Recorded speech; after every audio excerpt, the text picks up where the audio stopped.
this is probably, I think we're approaching 30 as far as presentations that we've been able to offer to the public to educate. Tonight we have the honor of having Healoha Johnston, and she's the director of the museum. What do they call it? So I have a really long title, and it is the Director of Curatorial Affairs and also the Curator of the Arts of Hawaii, Oceania, Africa, and the Americas at the Honolulu Museum of Art. Okay. Wow. For those of my age, that's the Academy of Arts. That's how I know it as. But so please give a warm welcome to Healoha. Thank you all for being here tonight. I'd also like to extend a mahalo to Lynette Cruz for inviting me to share about the exhibition with all of you tonight. And I also want to thank the staff at Iolani Palace for making this space available for us to be here. Okay, so I just want to add to that. Yes. Really, the invite came from the Healoha Aina of Honolulu. I'm just like the front man, the point person. Thank you, Healoha Aina, for inviting me and for appointing Lynette Cruz as director. Reach out to me. So I mentioned I have a very long title. I actually started at the Honolulu Museum of Art 3.5 years ago, almost 4 years ago, and I was the first curator for the arts of Hawaii at a museum that had existed for about 90 years here in Honolulu. And so when I interviewed for the position,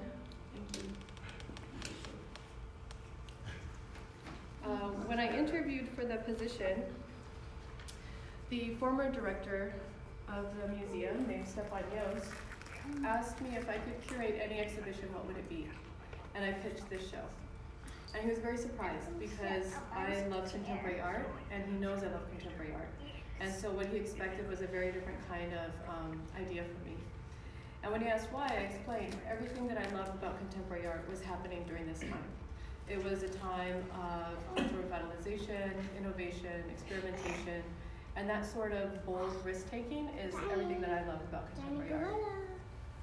And so when I got hired, he said, okay, so that Kalakaua show, and I was like, yes, let's do that. But when I pitched the exhibition, I knew full well as a researcher of this time period that the Honolulu Museum of Art did not have the collection to support an exhibition on this time period. And so what that meant for me was collaborating very closely with my colleagues at other museums. So, I started the conversation first with Iolani Palace because they are devoted to interpreting this time period as well. And Kippen and his team, including the curator, Teresa Valencia, and the collections managers, were all about it. They were 100% supportive of it. They were thrilled to be a part of it.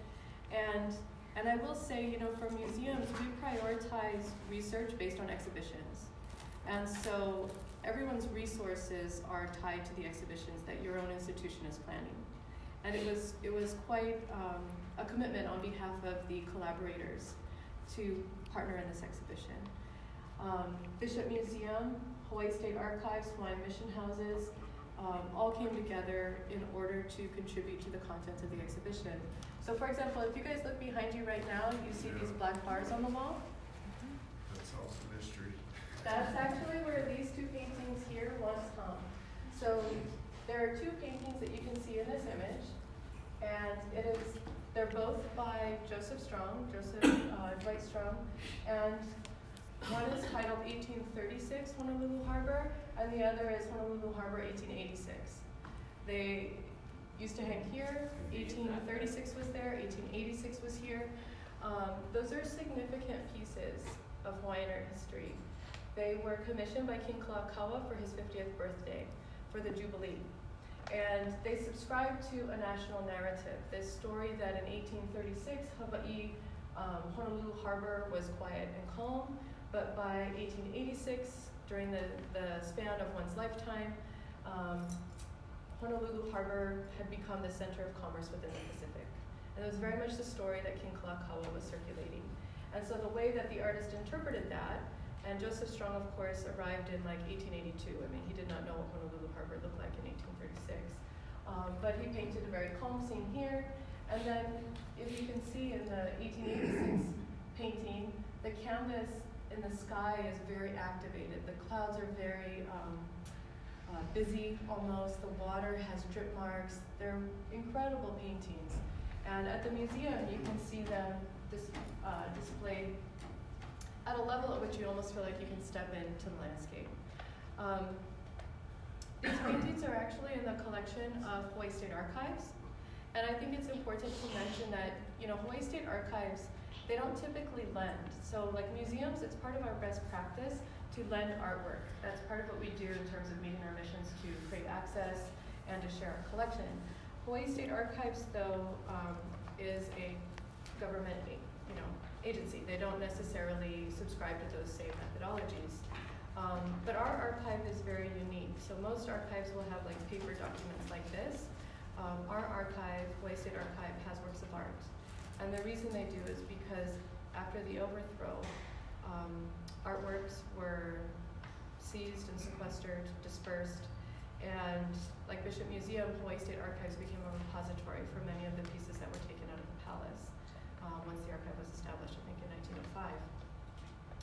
And so it was quite a commitment on behalf of Hawaii State Archives to embark on this process of actually lending pieces from their collection.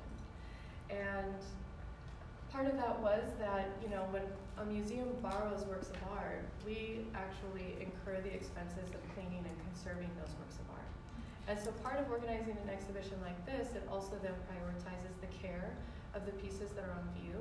And so these two large-scale works, you can see behind you, they're about 12 feet each, 12 feet long, each of them. And they were both cleaned in order to present them, which is a wonderful way to take care of the pieces that I think speak to Hawaiian history.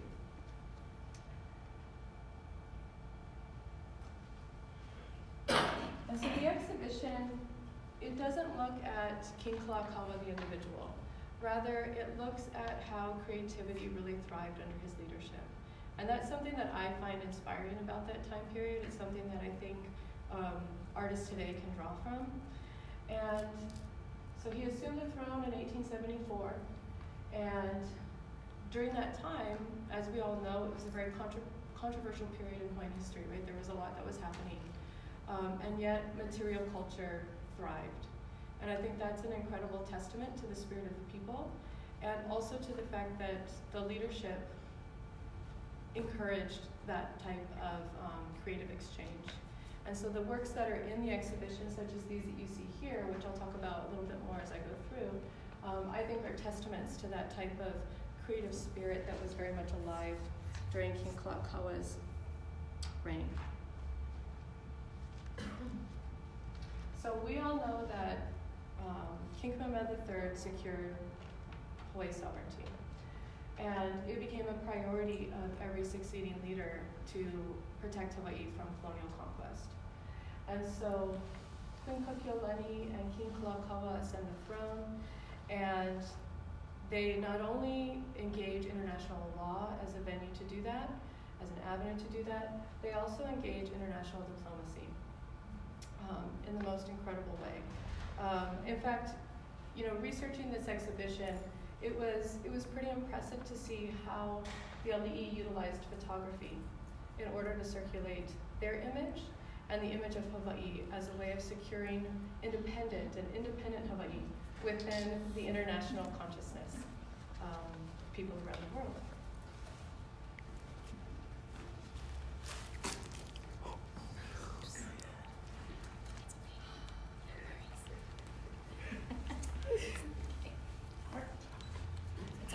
So one of the platforms that King Kalakaua used very strategically includes international art expositions.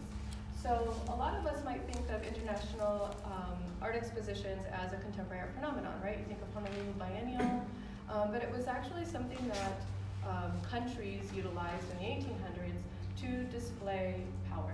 It was a platform for a country to show their own capabilities, and the exhibitions often were much more like arts and industries.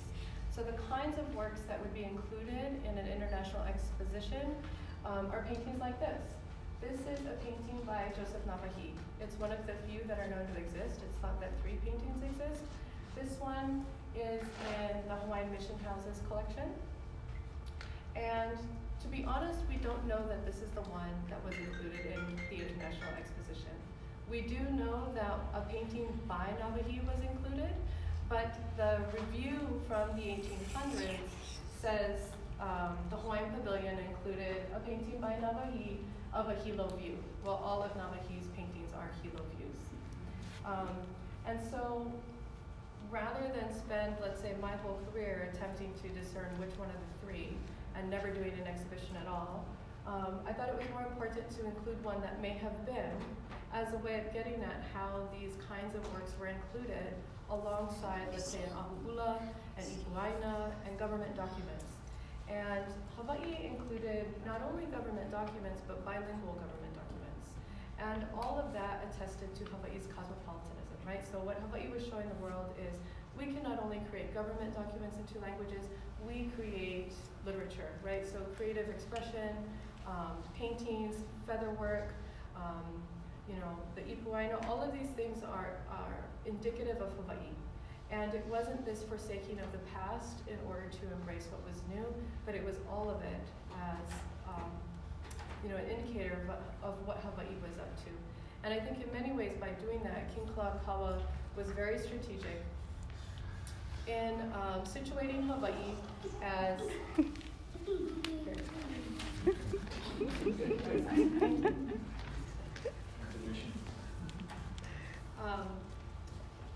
paintings like this, paintings were used by leaders of other countries to tell narratives. It was how many kings and queens were describing their own particular version of history. And King Kalakaua certainly utilized this medium, but he also utilized photography, as I was just explaining. It was a way for I think him and Hawaii to look like we were certainly authorized by the deep past, but on the cusp of a brand new horizon. And so King Kalakaua was using photography in a way that even people of other countries were not.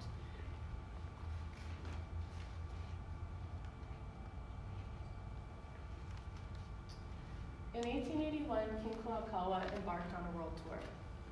This map, so I'm not only talking about sort of like the content of the exhibition, but also the ideas and approaches that inform the exhibition.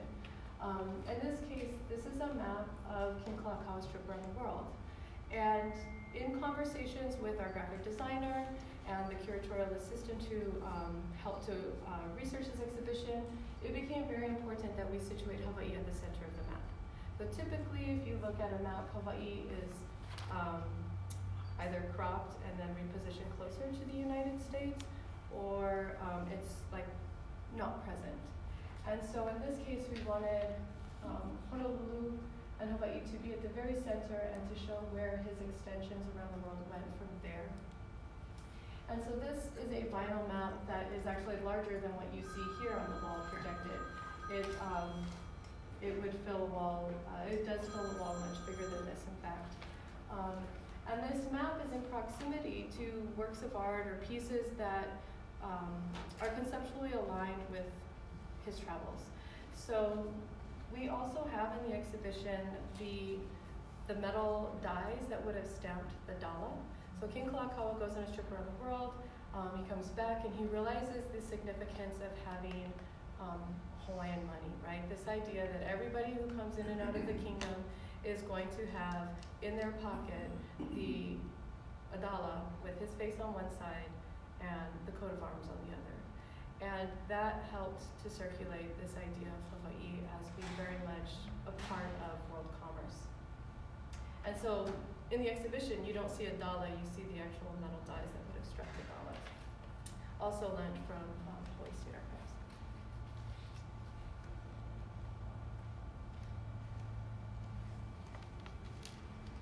So any exhibition is a part of a genealogy of exhibitions. So I work at the Honolulu Museum of Art, and this time period has actually been presented in other exhibitions organized at the museum, including exhibitions like Encountering Paradise, Finding Paradise, and Art Deco Hawaii. And in a lot of those exhibitions, what you'll see you'll see some of the same pieces, interpreted slightly differently, but in many cases you'll also see kitsch. So like the bobblehead hula dolls, those kinds of popular culture were often included in these exhibitions historically at the museum as a way of talking about how Hawaii became situated within the American imagination. And they were often included in incredible quantities to get at how these kinds of objects and imaging proliferated around the world. And what it created though was an installation of that particular image, and it kind of reinforced that image. And so when I embarked on the process of researching this exhibition, the one thing I knew I wanted in mass quantity was royal orders, as a way of sort of hacking away at that art history of kitsch and bobbleheads. And it was a way to situate Hawaii within an international conversation, and also to, I think, in my mind anyway, sort of reclaim a little bit of respect for this particular time period. And so the checklist consists of about 130 pieces, and half of that checklist is royal orders. So there's like 60 of them. And it was an incredible feat for Bishop Museum and Iolani Palace to lend that many pieces. So it was, when I talk about our collaborators, I am truly grateful because it was a big ask. I asked Bishop Museum to borrow 60 pieces. I asked Iolani Palace to borrow the same number of pieces. It was a significant contribution on their part, and it took a tremendous effort for them to even research the royal orders, because as you can imagine, if any of you have ever worked at an archive or a repository of any sort, people will donate a piece, and their record of that piece may or may not be perfect. And one's ability to research and refine those records lessens over time. And so the respective organizations prioritized researching, and the royal orders were like, it was a massive effort. And I think it was worth it though. So when you come to the exhibition, what you see is an installation that looks at diplomacy and how diplomacy, how these royal orders factor into that kind of expression or that gesture of international allies and just international equality. And so what you're seeing here, this is the Royal Order of Oceania, and then also a very rare royal order that King Kalakaua commissioned for his trip around the world. And so there's actually a porcelain globe at the center of that royal order. Very unique piece. That's on the other side.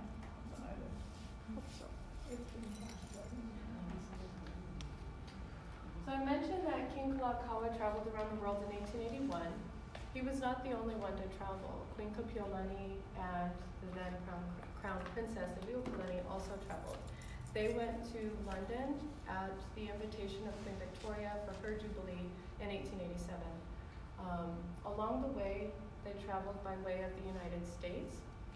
As we all know, travel at this time was not like just booking your flight on orbits.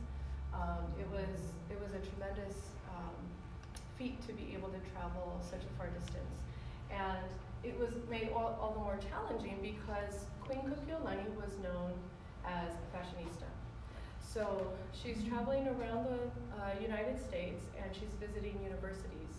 So I think we all know that Queen Kapiolani was an incredible philanthropist. She was especially passionate about health and education of females in the Hawaiian Kingdom. And her trip on the continental United States aligned with that priority. She was visiting universities. She was not only visiting, she was sometimes delivering remarks, speeches as she traveled. She visited universities that were training female doctors. And along the way, newspapers are documenting her travels, right? So she goes to Chicago and the newspaper writes about the first queen to ever visit their city, Queen Kapiolani. She goes to DC, she's hosted there by the president, she's hosted by others, and she's written about. Not only is she written about, but her dresses are written about. And this is how she starts to become known as a very fashionable international figure, celebrity. And to the extent that people are requesting that she wears certain garments because they've read about it, they've heard about her dresses.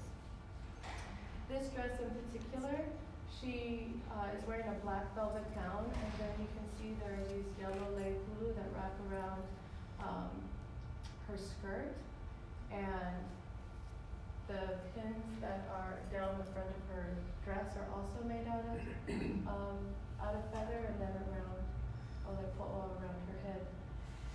Now, this dress is one of two that were frequently written about.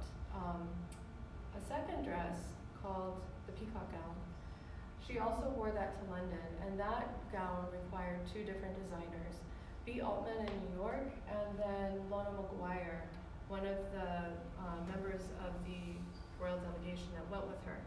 And Lona Maguire apparently needed to acquire more feathers in order to complete the vision that he had in mind for the dress.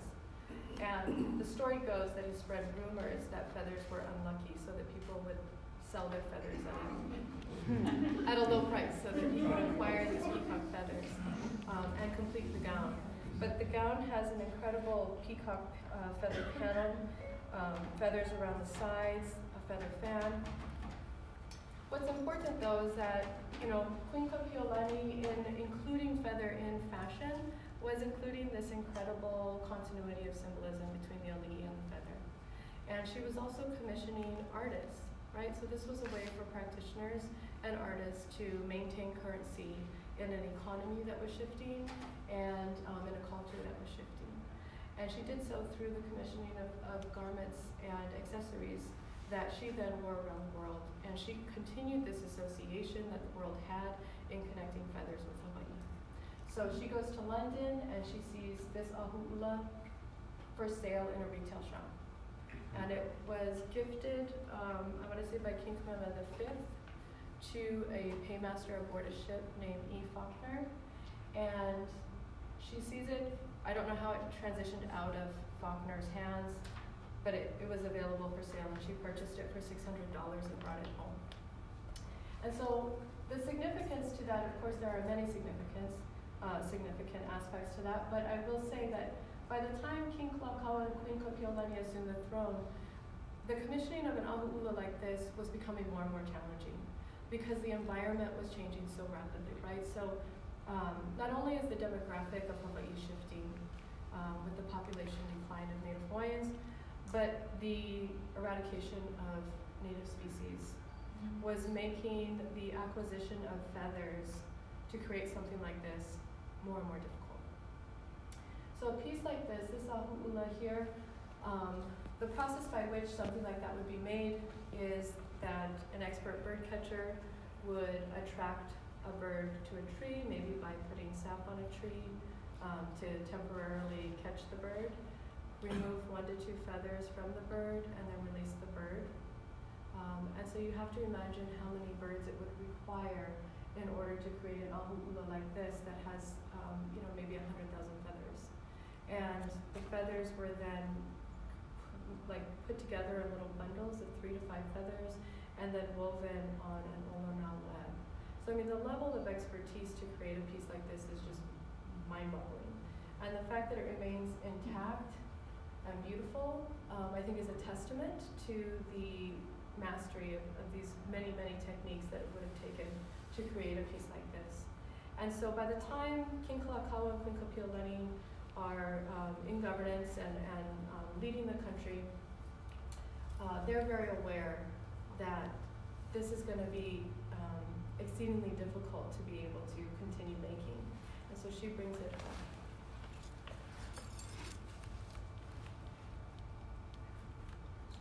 On King Kalakaua's trip around the world, he also gathers feathers. And among the feathers he collects are pheasant feathers.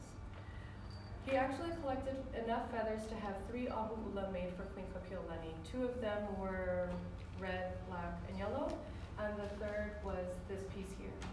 So this piece in person is also larger than what you see projected up here. It is spectacular.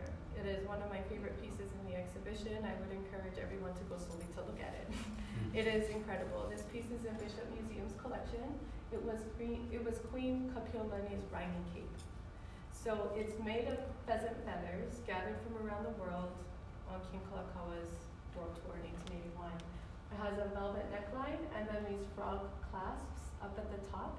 So it's very Victorian era fashion. yet made of feathers, and it's sewn on a silk backing. So we've had a lot of practitioners come in and ask, like, what does the back look like, right? So if any of you know people who work in feathers, that's the first thing they do is they flip everything over, right? They want to see how it was stitched, how it was made. And that's the question. I get that question, and then how much does it weigh, right? Because even though feathers, right, you say like light as a feather. When you see it in mass like this, you just wonder, like, you know, it just is so overwhelming almost to stand in front of it. And it has these incredible purples and pinks, browns and reds, absolutely beautiful. And Queen Kapiolani was known for wearing it on carriage rides. So you have to imagine this, like wrapped around a body, and how it must have looked in the sun. And I see you're going like this, oh my gosh, right? We've seen it. Yeah.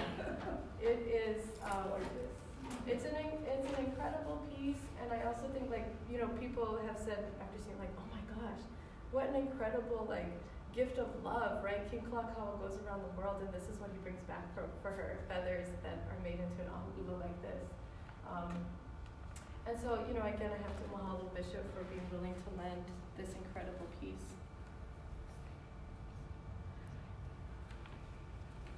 So I mentioned how Queen Kapiolani would wear that riding cape on carriage rides. And I think that kind of introduces this idea of horse culture as part of Hawaiian culture during the time. While I was researching while I was doing research for this exhibition, I continued to come across photographs like this. I was blown away by them because women are not typically photographed like this during that time. So typically, women were photographed seated, reclining, looking far more passive. But the photographs of the Pa'u riders look very powerful. The women look strong, very assertive. And so there were several moments where this almost became a Pa'u rider exhibition because I became totally obsessed with this figure. But the more research I did, the more I realized that, okay, so the story of how horses were introduced, right?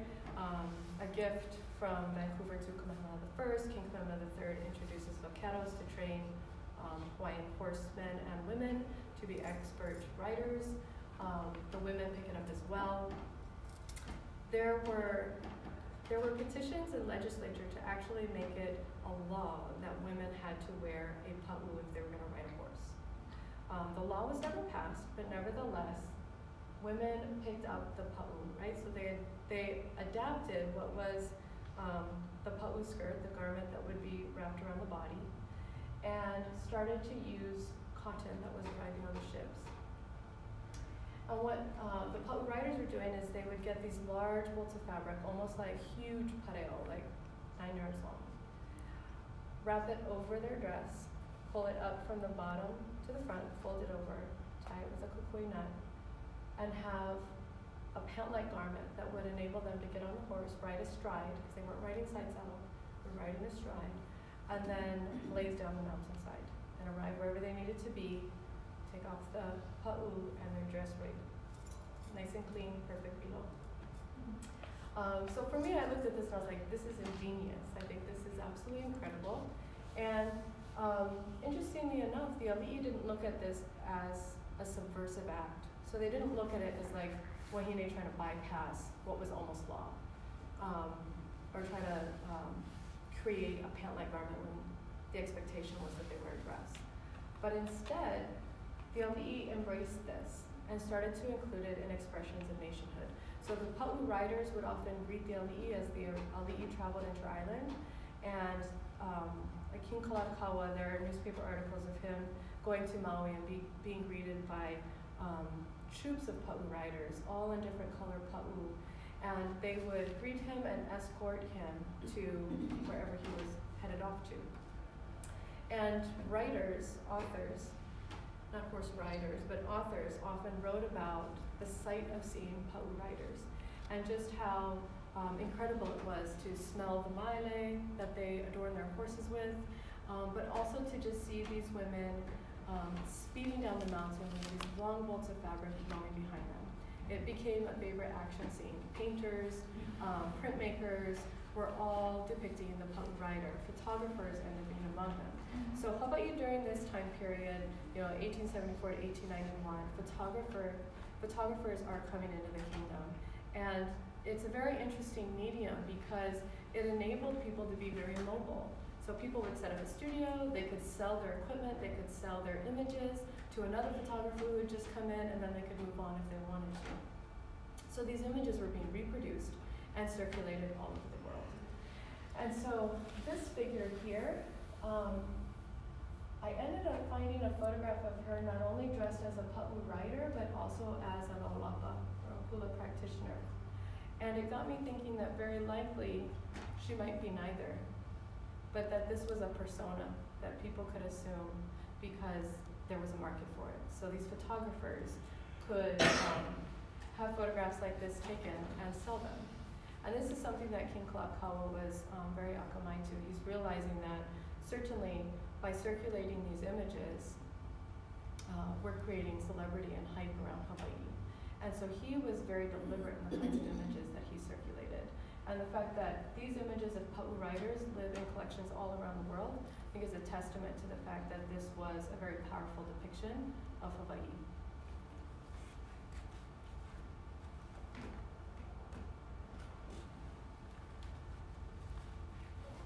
So King Kalakaua and photographers, they weren't the only ones utilizing these images of photography. In fact, quilters and artists of other media were as well. So both of these pieces are in the Honolulu Museum of Art collection. The photograph of Queen Emma, this is actually a lantern slide that's about 3 inches by 3 inches big.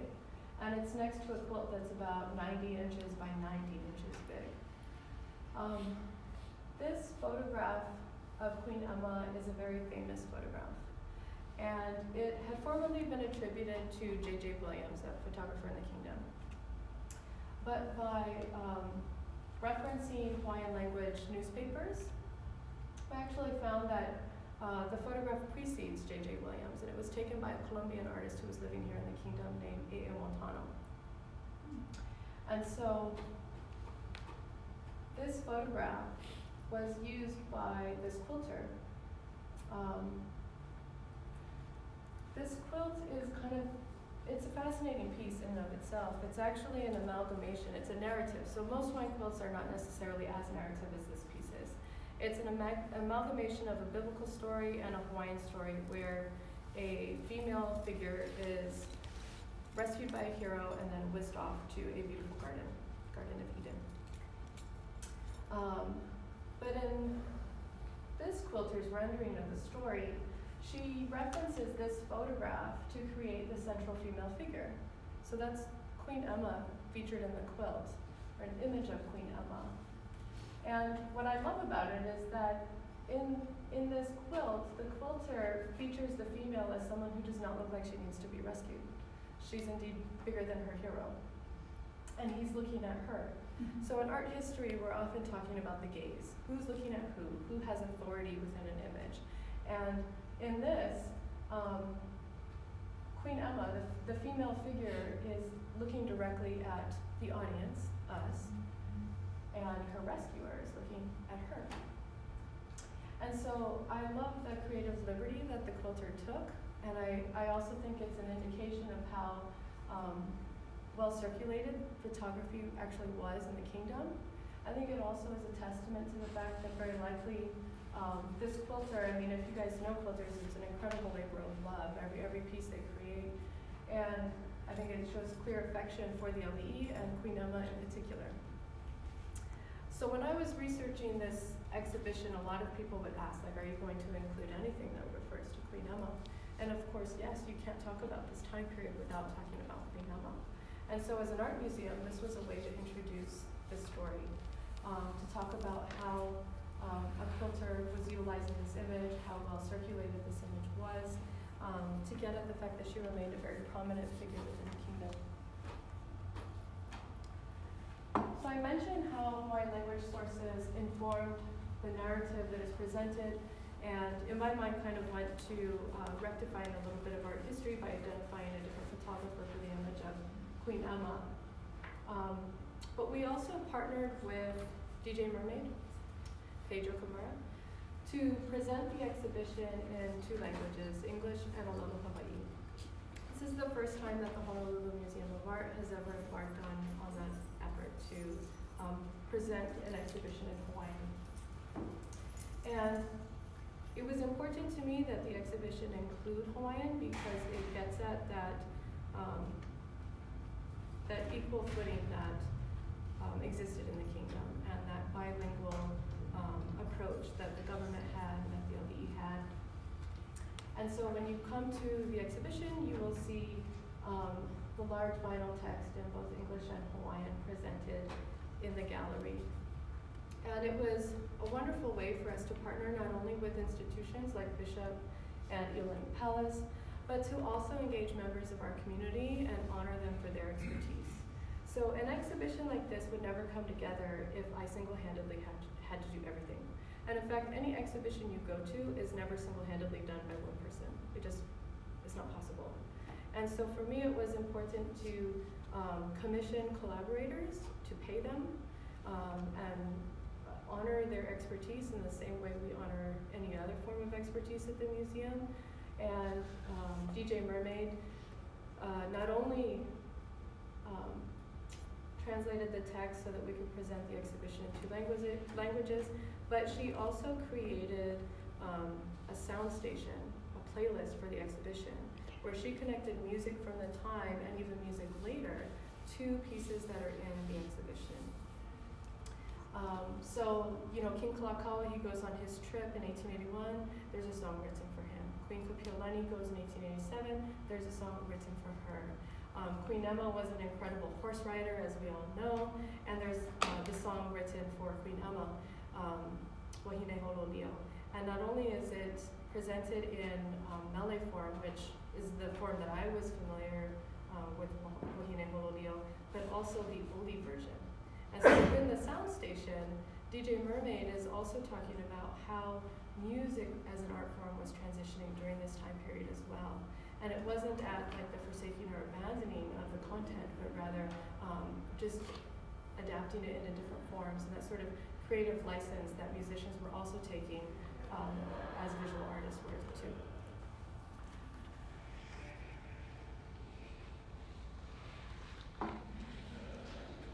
So this is a kapa moi. It is the same size as the quilt, nearly. It's about 90 inches by 90 inches.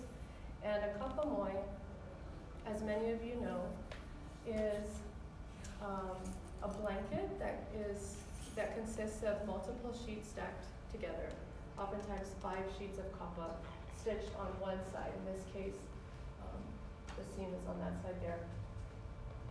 So today we have duvet that we use, right? Where you have a coverlet and you stuff it with a blanket when it's cold so that you have a warmer blanket, and you pull it out when it gets too hot. Well, the kapa moi was such an incredibly designed piece. It would consist of, as I said, multiple sheets sewn together on one side. Why only one side? So that you could peel away a sheet if you got hot in the night, you get cold, pull on another sheet. So one kapa moi could function in multiple climates, which I think is just brilliant. It's like the pa'u, right? It's just the pa'u skirt. It's just incredible to me. This kapa moi belonged to Princess Ruth, and it has 2 kilohana. So typically a kilohana, the beautifully designed sheet, would only be on the top layer. This kapa moi has 2 kilohana, the top sheet and also the 3rd sheet.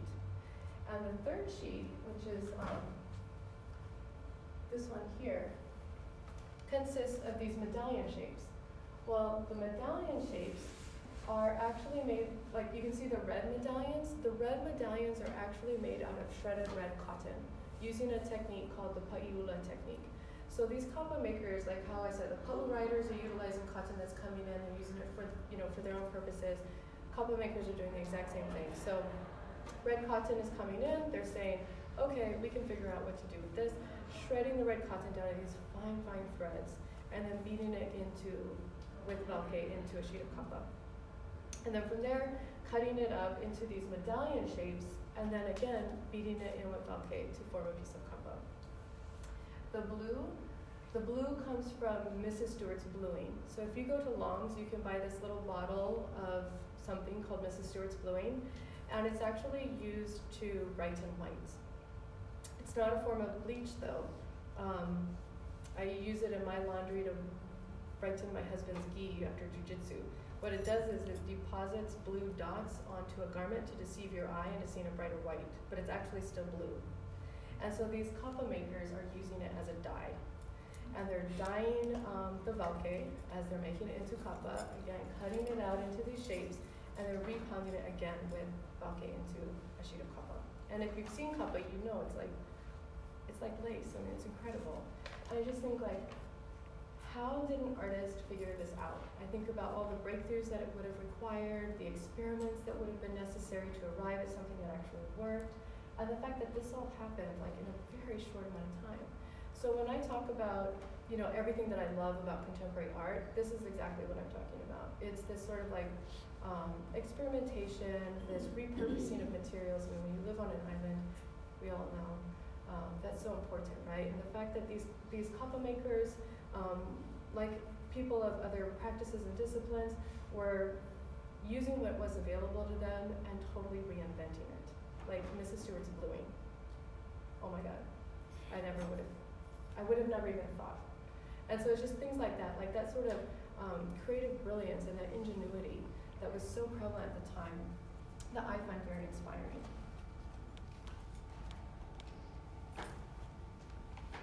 So lastly, I do want to share another exhibition that is on view concurrently. So when I was planning this exhibition, the one question I got the most was, are you showing contemporary art in the exhibition? I said no. And the reason for that is because in my mind, you cannot talk about contemporary art without talking about the overthrow, if you're going to reference the Kalakaua time. And I said the overthrow is a whole other exhibition that warrants its own close look. And this exhibition is really looking at the Kalakaua era, and we're going to celebrate it. Because in order to understand fully the trauma and the devastation of the overthrow, you really have to know just how glorious and incredible it was. And that's how I look at, as an art historian, that's how I look at the Kalakaua period. But it was very important for me to have contemporary art present in relationship to the Kalakaua exhibition. So this exhibition is on view upstairs. It's an installation by an artist named Maile. Maile is a mixed media artist, and she, like many others in 1980 and 81, were really reclaiming the practice of kappa making and weaving. They were coming out of the Hawaiian Renaissance. They were gathering their own materials, and they were researching Hawaiian material culture in order to learn it and also to continue it, right? And in Maile's approach as a contemporary artist, it's not just about continuing it in the way it was, but to continue pushing it in the way that she was seeing the kappa makers push things. And so this installation consists of strips of valke suspended from the ceiling. So when you go into the gallery, you can actually surround yourself by these strips of valke hanging from the ceiling. And I would encourage all of you to come and see this, because if you ever go to a museum, you will never get to actually look at valke this close. Usually there's a stanchion between you and the piece, or it's behind glass.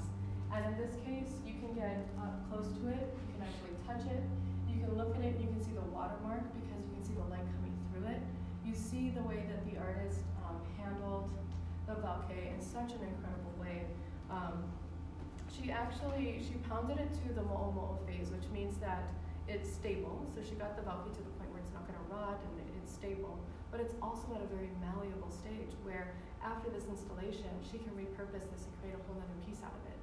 And it's that like resourcefulness, that type of fearlessness that I love, not only about Maile's practice as an artist, but also the way that I think she continues very much this bold kind of approach to material culture in the same way that I think our ancestors did. And so this installation, it's maybe half the size of this space here, and my coworkers have already found me hiding up there among the valke strips because it's absolutely incredible. I mean, you feel like you're underwater in limu. Other times you feel like you're surrounded by plants. It's an incredible environment to enter, and it's an exciting installation, like I said, because It's a very rare opportunity to actually get a really close experience with this material. And to me, it is that extension of contemporary art that really resonates with some of the ideas and themes that are presented in the King Kalakaua exhibition. So on that, I would like to thank you guys and also open it up for a dialogue between us. Yes? You know, something like this would be incredible to be taken to the United Nations at this time and shared with them as an extension as to who we are. Yeah, that would be chicken skin to the max. Thank you. Thank you. I know I have much to learn from all of you, and so I'd like to hear from you if there are ideas that you have or comments about the exhibition, questions. I'm very much open to a conversation. Yes? How much does that piece weigh? I don't know. I'm dying to know. And everybody's like, oh, so did you get to hold it? Did you get The collections managers don't even let us touch these pieces. But I really want to see the back, because that is the one question I get the most, especially from the practitioners. How is it mounted? So I would love to see, the collections managers at Bishop, like Marcus Marzan and Kamalu, maybe explain how something like this would have been constructed. Yeah. Would you be willing to share when you share with you again? I would love to share an update on that. Definitely. Thank you. That was the first thing I looked at. Yeah. I'm trying to stare at it. People must have thought, what is she doing? Because I'm doing this. And, that is silk velveteen. Mm-hmm. But I wanted to know how far did it go? Because you can't see it from the underside. And it is the one piece, so there's a massive sheet of plexiglass that covers it, and it's just covered in fingerprints and nose because the keiki get so close up to it, and I think, well, the plexi's doing its job. That's what it's there for, and I think that's great. It's great. Yeah. I think the catalog that goes with this exhibit is amazing. Thank you. You can't put everything in the exhibit, and to read the articles, they're amazing. Thank you. When you come to the exhibition, you can actually experience it in a couple different ways. So the exhibition also has an audio tour, and the audio tour talks a little bit about how photography was being utilized by King Kalakaua, talks about how the palace was illuminated with electricity, and that is one thing, so there are multiple ways to experience the exhibition through the catalog, certainly, the audio tour. We also created a guide that has icons. So you can enter the exhibition and follow the horse icon, and there are, of course, labels that accompany each piece. And then there's also an extra text on this guide that talks about things that aren't in the labels. And so the idea was that it would engage another audience. Maybe Keiki could go around and kind of find the horse. You can also find the royal order and trace diplomacy. There were these different ways of kind of activating the space and encouraging people to interact with the content, and then also have a takeaway, a free takeaway when they leave.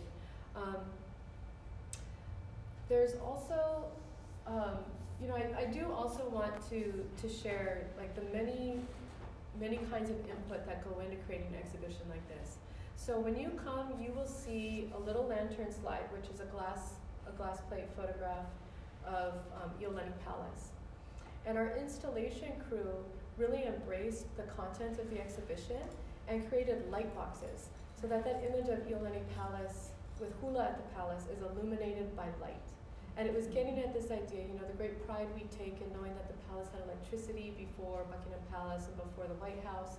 And so all these little things, it was such care that my colleagues took when they installed this exhibition and the way that they came to it with their own ideas. And so, another example of that, and I hope you all will take, this is a member's magazine from the museum, and then free passes to come to the museum. Please do take these. I don't want to take them back, so please do take them. Give them to your friends. But, even just this, right, the branding of the exhibition. So when I was talking with my colleagues about the exhibition, I was like, Our Alii did not live in black and white. That's how we see their photographs, but they were actually very colorful people. And they were very bold, right? The nature of the exhibition is to look at how they were incredibly bold leaders. I mean, the rest of the Pacific was dissolving under colonialism. And, you know, like, key formulas associated with colonialism is like cut people off from information, do not encourage the circulation of ideas, in fact, kill it, and marginalize people. And under King Kalakaua's leadership, it was like the opposite, right? So he and Queen Kapiolani are encouraging the circulation of ideas. They are including people. I mean, the fact that the Hawaiian population was so drastically impacted by foreigners coming, and the fact that they still embraced people, I think is just an incredible testament to the spirit of and just the aloha that the people had. And I think, oh my gosh, that's just so remarkable and so unlike what was happening in the rest of the world at that time. I mean, he was truly groundbreaking in that kind of a leadership method. And so the way that our graphic designer interpreted that was to, of course, repeat his image, because he was utilizing photography. Every time he would go to a city, he would go to a studio, a photographer's studio, have his picture taken, and the newspapers were writing about it, like you can go buy this, you know, King Kalakaua's photograph at this particular photographer, and it created all of the celebrity around him and all of the celebrity around Hawaii. And so the way that his image was being circulated, so she, you know, our graphic designer repeated his image and then overlaid it with all of this color to look at just how bold a leader he was, and just how fearless the artists at the time were. And so there's no shying away from color, you know, there's no trying to preserve these, like, the integrity of the black and white image, but rather to, like, kind of like embrace the spirit of the time. And so again, just like lots of people within the museum interpreted that in their own unique way and brought something really special to the exhibition. And so, you know, in preparation for the exhibition over these past 3.5 years, I've heard many of my colleagues talk about things like, oh yeah, we need to pull up Kalakaua. We need to do this. Yes, how come Hawaii isn't doing like what Kalakaua did? That's exactly what we should be doing. And I think, you know, that's an incredible shift in how people may have perceived King Kalakaua in the past. And to see my colleagues truly like understand and truly value that approach was really, really, I think, an incredible thing. You know, it's interesting. Now that I learned more about the Masonics, he was a part of that. Right. I would love to hear exactly how they felt about him and whether he went against the proper protocol of the Masonics Right. while traveling the world. That's a whole nother exhibition too, because actually, and if you read the catalog, you know, Stacy Kamihiro is one of the contributors, and she asked me that, like, how much of the Masonic and Hale Nawa pieces are in the exhibition? And I said, well, I really had to limit it because it, like the Pa'u Riders, it could have been a Pa'u Rider show, it could have been a Hale Nawa show, and Hale Nawa was very much in dialogue with Masonic traditions, right? And so I remember Stacy told me, well, when you do that show, I want to be a part of that too. And so I mean, I think there are a lot of things that I hope other people pick up. I hope other curators and other researchers find their own voice in different projects, and you know, I hope the collaborations continue. So is there a plan for this to travel? There is not, although I would love it if it did. You don't think that this could easily go to the New York Met and the Museum of London? The V&A. It needs to go to the Victoria and Albert Museum. There you go. Okay, I'll take these recommendations. Thank you. Yeah, Were there November other questions? 2019. There you go. I'm serious. Yeah, we're serious. Yeah. I'll be there then. Thank you. We'll talk. Yes. I'd just be curious to hear what people thought. What did everybody get from what we just heard? Anybody want to share? I was there at the opening of this exhibition, and the storm delayed it, I remember. So we had to do it on a Saturday instead of a Wednesday. And I too was amazed by the cape. That was one of the biggest things for me. And then the tube. paintings, because I'd never seen them before, and I didn't know that they were here. So it was like very synchronous for me to, without really knowing that they were here before, to come here and do these lectures and sit through and just the connection. The other thing too is the explanation that you made of the color scheme, because I was curious about that. I was like, oh, that's interesting that they used almost like a film tint, you know, in classic photography to highlight Kalakaua. Because this picture is classically black and white, so that was very helpful to understand the explanation there. Thank you. I've seen all the pieces, because I've gone to all the museums hundreds of times. I've been here a long time, but it all together was so powerful for me to see everything together, and then to see so many people see almost like with new eyes seeing this, and then the Hawaiian language juxtaposed to the English was beautiful, because I see a real trend. I work in the hospitality industry, by the way, and I see a real trend that's like real stick to your ribs trend of Hawaiian language coming back, not just some words here and there, not just aloha, mahalo, but the language. And I think this is really a good kickoff. Thank you. It's a real good parallel to what's happening in the industry, like not just art, but like Yeah. the Thank you. industries. That's Thank good to you. hear. That's exciting. Yeah, thank you. I was fascinated to meet you and see you in person tonight and see how this came about, because it's a wonderful exhibit. But I'm also curious about the jewelry pieces, specifically the aquamarine and pearl necklace, the garnet suite, and the emerald suite. Okay. Where did they come from? And So the garnet necklace was the garnet, the necklace and the bracelet earring set that belonged to Queen Kalani, and that was in the collection of the Iolani Palace. And then the other two necklaces, they belonged to Queen Kapiolani, and they were at Bishop Museum's collection. And so the jewelry part, because Queen Kapiolani was so closely associated with design and fashion, I wanted to include the jewelry. But it was also important for the exhibition to include design on King Kalakaua's side, so that it's not just like design is a female thing, it was also very much a male thing. And so if you come into the exhibition, you will see a jacket and this uniform here. And so this uniform belonged to Walter Murray Gibson. A lot of people come in and see it and it's small and they go, oh my God, that belonged to King Kalakaua. He's so much smaller than I thought. It's like, that was not his. That was Walter Murray Gibson's jacket. But this jacket here has the koa and the kalo leaves. And it was designed here, but manufactured in London, and then shipped to San Francisco, or tailored in San Francisco for the diplomats who traveled with King Kalakaua. And so this is on, in the side of the exhibition it talks about King Kalakaua, and then the jewelry is on the side for Queen Kapiolani. And the interesting thing about the jewelry is that it was very fashionable at the time, but the two necklaces that belonged to Queen Kapiolani were supposedly they were gifts from the Empress of France. And so I like this idea that, jewelry as a diplomatic exchange, and as, from a queen to queen.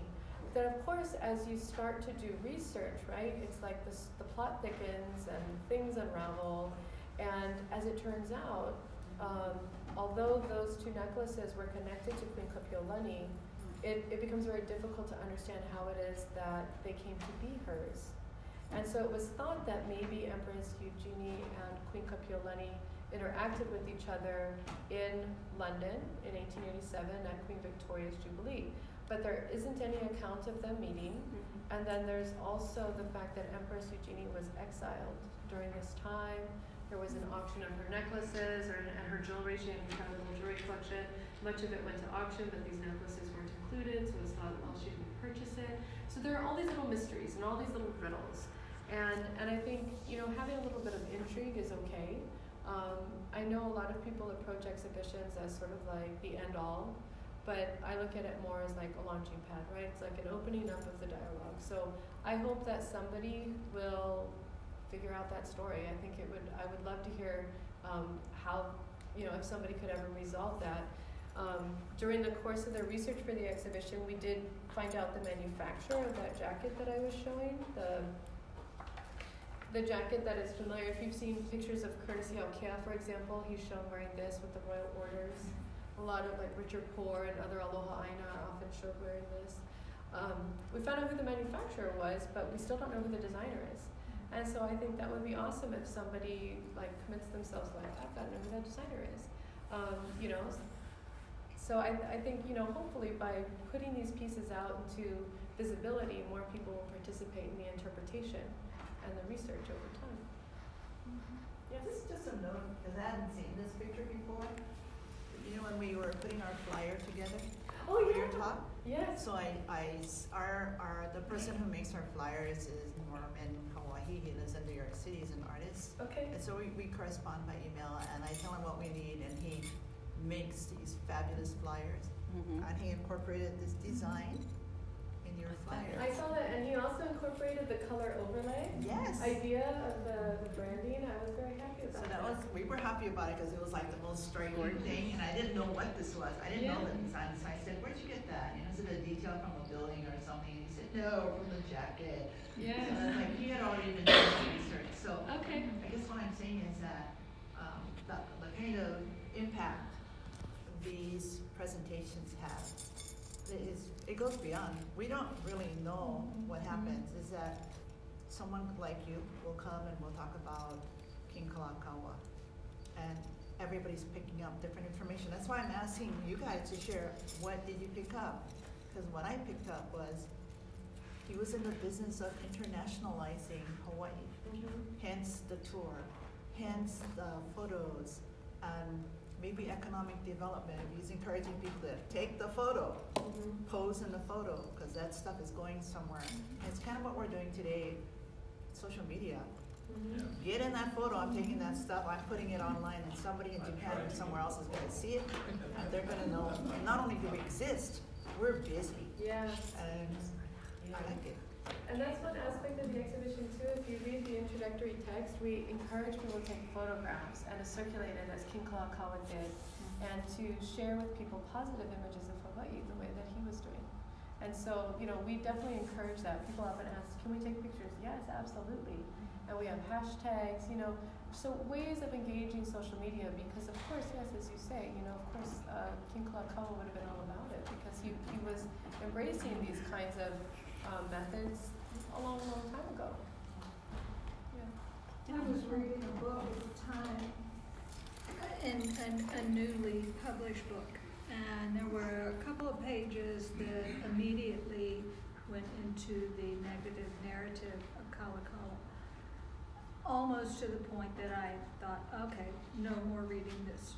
No matter what they say after this, so this type of an exhibit and narrative were changing.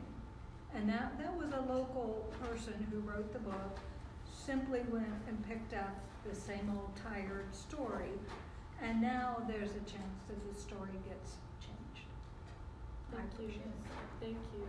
Or as Ron Williams would say, reclaiming not only the space, the stuff in the space, the history around the space, every story connected to that space. I think that's what we're trying to do, but we don't really know what we're doing or how to do it, but thank you so much, because we're gonna claim your space. Thank you, claim the space. Yes, definitely.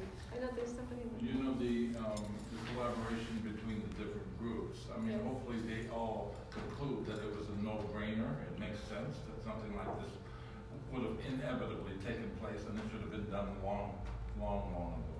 Thank you. I wanted to comment that we actually did go to the exhibit, and this has enriched more of what I saw then.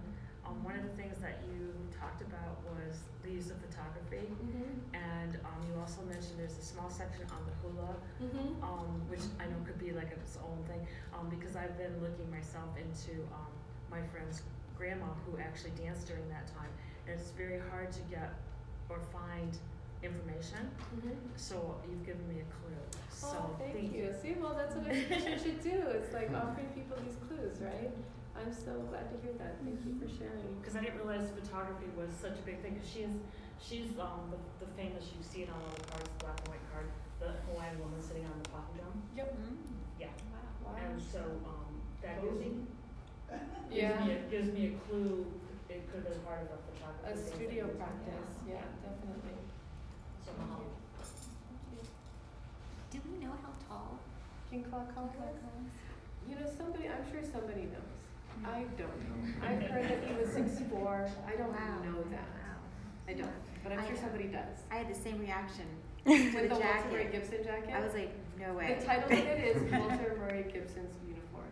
But no matter what, nobody, I mean, the label is one thing, the jacket, the presence of the jacket, right, is a whole nother. And that association that people make, like, and I think that's one thing people expected too for the exhibition, is that they would come and see his things. So, and for me, it was not about collecting his things. I could have done that, because like I could have included his ukulele, that exists. But rather it was important to me, if you come to the exhibition, you'll see two different ukulele, and neither of them are exactly the size of the ukulele we maybe think of today. And in fact, one has 5 strings and was known originally as a taro patch, and then there's the ukulele. But it's this idea that this instrument was evolving in Hawaii. You know, yes, it was emerging out of these immigrant traditions, but it was being recontextualized and totally invented in a very unique way here in Hawaii. And so it wasn't about having King Kalakaua's ukulele, but rather having another kind of discipline, another art form present, just to show that it wasn't just these artists, it wasn't just couple makers or pa'u writers with their fashion, but rather instrument makers too were inventing and innovating.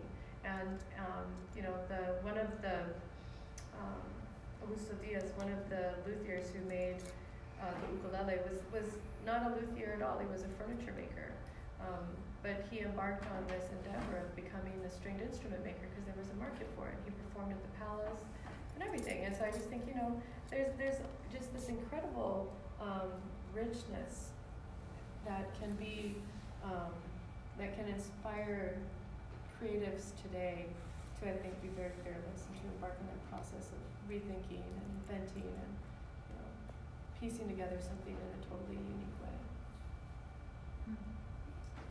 Have something? Over the years, I've been able to examine King David Kalakaua's Masonic regalia. Over the years, the king's crown, the queen's crown, the king's ring, the sword. And I find the jewelry interesting, and the emerald necklace that's in the display, and the story of Empress Eugenie, and whether or not the emeralds are Colombian, or are they from the Swiss Alps, where did they actually come from? And that helps to identify part of the story as to where country of origin is of stones. And I just find it fascinating that the cape, with all the feathers that the king collected, and all these things just come to play, and they all have meaning. And the kalo leaf on the crowns are very repetitious of the ones on the uniform that you brought in. Mm-hmm. It's just fascinating that this story can be told and people will listen to it and understand better. It's just better. I want to share with you all that this is an observation I've made over the years. I've been so many times to Iolani Palace, Visual Museum. But at the exhibit, there were many people who had never been to the museum for one, and also had never seen on King Kalakaua or his lifetime. And there was like a genuine shock, I think, to behold so much of the modernity, and also just like the glamour of his era, his reign. And it's kind of a haunting thing, because here was a man who lifted up his culture, right, that was put down, colonization, doing all these wonderful things. And then parallel to that is like this dark force that hates that just can't stand the fact that a man of color, people of color, are doing these wonderful modern things, right? Being like ushering in all of this in the world, leading the world, in fact. And I thought it's like chicken skin. It's still the same thing, you know?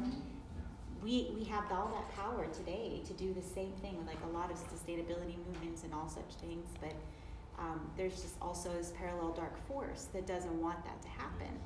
You know, it's history repeating itself. So I always feel that. I always sense that whenever I go to these exhibits, and I saw that there. You know, that shock, awe, and almost that I don't like this. You know, and so I guess the question is now we should all ask ourselves, why do we have that reaction? You know, why is that the reaction? Well, I think a lot of people who've come to see the exhibition take tremendous pride in this story. So at the museum, we've often encouraged our security guards to participate in the storytelling of any exhibition. But in many cases, you know, the security guards, they don't do that. And in this case, with this exhibition, the docents have told us that the security guards actually will engage in a dialogue with visitors. As the docents are telling stories, the security guards will chime in and also explain oh, did you know this? And so it's in part because they've heard me talk so much, right? They hear me go through with people, but it's also because I think they totally claim this story as theirs, and they embrace it, and they own it, and they share it. And people of all walks of life at every level within the museum have taken such pride in this exhibition, and it's produced this this phenomenon within our security guards who are now in dialogue with our visitors, which didn't happen before, and that's so exciting. We love it. Yeah. That happened to me.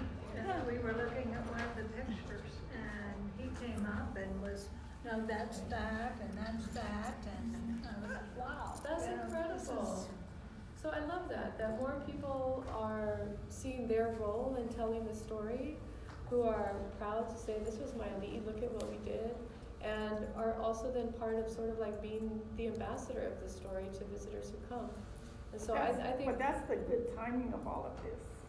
You realize that, right? So you were given an opportunity to open this up to the many possibilities of opening up conversation about sovereignty, opening up, whose was this and why did it leave here? Why did it get taken away? In all the years that I've been going to what used to be called the Academy of Arts, my children used to say, so where's the Hawaiian thing? That's what they would say, because they thought arts was only paintings on the wall. They thought, they never thought about photography as art, but they would never ever see any objects or personal artifacts and things like this. But they couldn't relate. They couldn't relate Hawaiians being in that museum. So now that it's called, because I haven't understood why they changed their name. Yeah. but and it's very difficult if you're born and raised here to all of a sudden call it its new name. But this is probably the first thing in the last 15 years that has anything to do with Hawaii. And so it's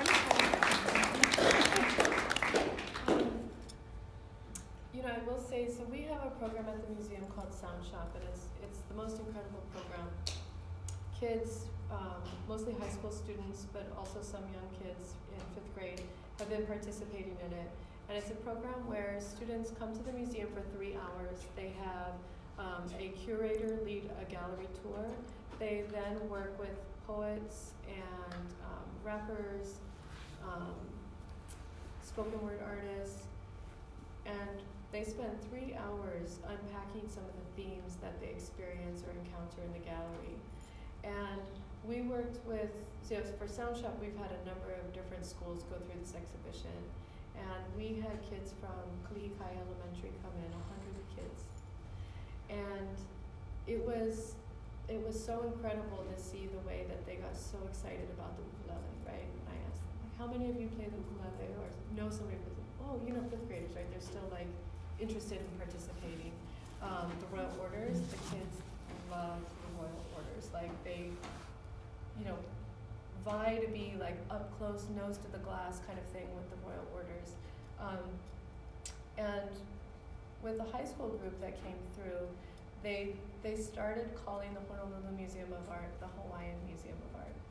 And that has never happened, I can assure you, for the very reason that you just described. And so I think for a lot of people who maybe have never had an experience at the museum before, for a whole new generation, this is where they start. This is their first experience at the museum. And so I think that's a wonderful baseline to have as your experience at the museum. And so, like I said, you know, we've taken great pride in this show at every level. Yeah. This is fabulous. You know, I know you mentioned that there was a separation between Kalakaua and then the overthrow.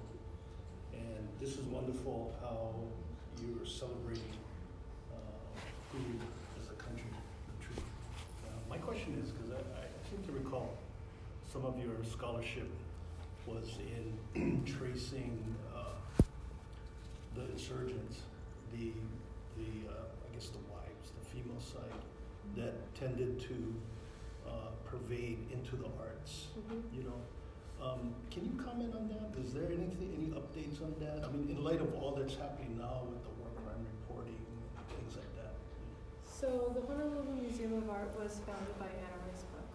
Her husband was a participant in the overthrow, and there's no denying that. And so it's true, you know, the overthrow happened at the government level, but a particular approach or understanding of Hawaii then pervaded every different outlet, including the arts. And so, you know, I mentioned at the very beginning of my talk that I was the first curator for the arts of Hawaii to be hired at the Honolulu Museum of Art. When it was established in 1927, the museum was divided by the east and the west. So literally you enter the front door, if you go to the right, you're in the European American art side. If you go into the left, you're in the Asian art wing. And then, you know, within the past maybe couple of decades, then there was a wing built for the Arts of Hawaii Gallery. And then in 2015, I was hired.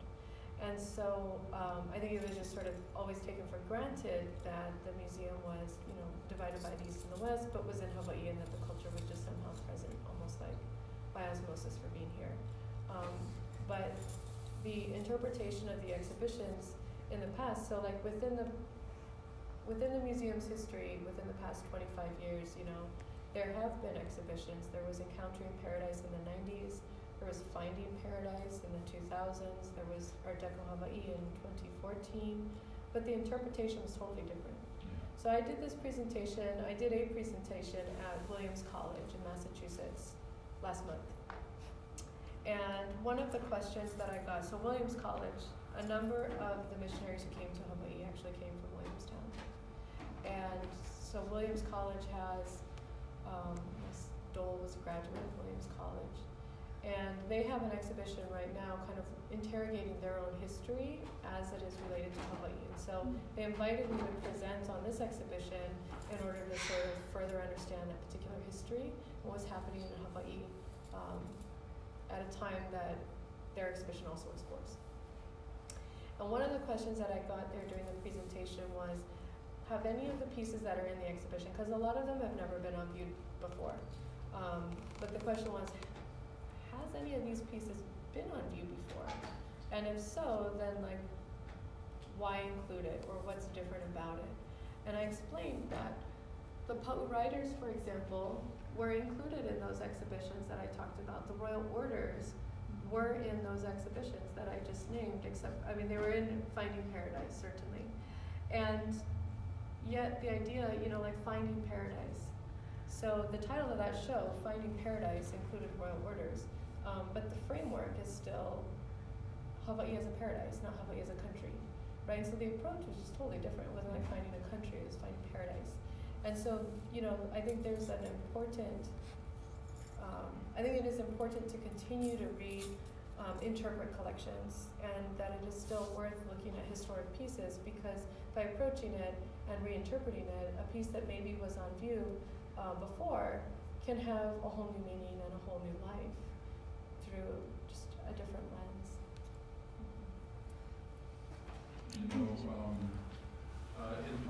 the Kalakaua Church will be having a celebration, 200 year celebration concerning that church. Now, they had never ever heard of this prophet called Kapige. And I brought it to their attention, and I said that needs to be highlighted because that's an unbelievably important part of why King Kauikeauli divine intervention was because of this prophet. They did not even know about Kapige. Here they are highlighting, and they can't wait to highlight further the missionary perspective. I said, I want Kanaka in there. Period. It's a no-brainer. So that's what now they're going to introduce Kapige and his importance to King Kauikeauli. That's the kind of stuff. I want more proper representation from the people that are, from the beginning of time, this spot in the universe. It is our kuleana to be who we need to be, and it is dependent on the people of this people, my Kanaka people, our Kanaka people, to come back home and know you're at home. You don't have to figure out where you're at. No, that's the problem. Come back home. You're already at home. Thank you for sharing. So share one other thing. Can I ask you a question? Just how excited I am by this presentation. As I was fabulous. I had so many chicken skin moments, and I had so many like cherry moments. I just wanted to comment too on the bit about like how timely this exhibition is, and how like the ability to imagine Hawaii post-occupation, I think is very much connected to this sort of exhibition and the kinds of things that it's bringing up for people, and the way that people are able to reclaim that place in history, that place in the world, from a diplomatic perspective, from an art perspective, from an exchange perspective. And so I just want to say how exciting that is, that this is able to like platform that exploration of what, at that time, of course, it seems impossible for Hawaii to maintain sovereignty, to gain and maintain sovereignty in the world and in the Pacific when everyone else is being colonized. And I think that sense of doing the impossible at that time is the same sort of climate that we have now, where we're thinking about, well, what does it really look like from a practical perspective to not have the United States occupying this country, and how can we thrive economically, socially, all these kinds of things. And this is a fabulous place to start, because the creativity and the ingenuity and innovation and all of those things, it's right there. Like, we don't have to reinvent anything, it's right there. Thank you. I just want to say how fabulous it is. Thank you for that. Are there other questions or comments? No? Do you share the story about Fashion Week, public writers' influence on Fashion Week in New York? Oh, so part of the while I was researching the Poet Writers, I was coming across newspaper articles. One was published out of New York, not necessarily Fashion Week, but just that there was a review that was talking about how in the early 1900s, women were referencing the Poet Writers and saying, like, this traditional Hawaiian fashion is pretty brilliant. We should be using it. They've been using it in Hawaii for a long time, and this is something that we could think about adopting, so that women could also ride astride. Because, of course, in the early 1900s, women were still riding side saddle, and it was like impossible. And in fact, Isabella Bird was one of the authors who came to Hawaii, and she talked about having learned how to ride a horse astride from the Poet Writers, and what an incredible relief it was on her back to be able to ride astride. And so, in the 1900s, they're looking to Hawaiian fashion and saying, like, this is a viable option for us as we attempt to, ride horses differently. And so again, just how, this was something that was happening in Hawaii early on. Under King Kalakaua, it becomes like totally incorporated into celebrations of nationhood. And then, by the 1900s, New York fashion circles are talking about this as a fashion statement. And so I think that's, you know, just a testament again to the ingenuity aspect of it. There's a kind of a resistance going on, because you can see missionaries come, the neckline goes up to here, sleeve down to there, dresses to the ground, and here are women who are saying none of that, because I'm getting on a horse and I'm pulling this thing up and I'm getting on a horse. So it's kind of a pushback out of it. Thank you. Queen Victoria rode that way as well, and it makes me wonder with the close connection she had to the Alii here, that maybe that was an influence I don't for know. her. So she rode that way with her manservant and lover, John Brown, and possibly husband, I learned recently. Oh. And just by the way, there's the live stream of the talk that you did for the Historical Society on their website and on my Facebook page too, if you're on Facebook. The live stream of that talk that you gave on the history of the, you know, the photographs, the poet writers, that's on there, so go check it out. Thank you. Yeah. Other questions or comments? Well, thank you all for coming tonight and for sharing in the conversation. I appreciate it. Thank you. Okay,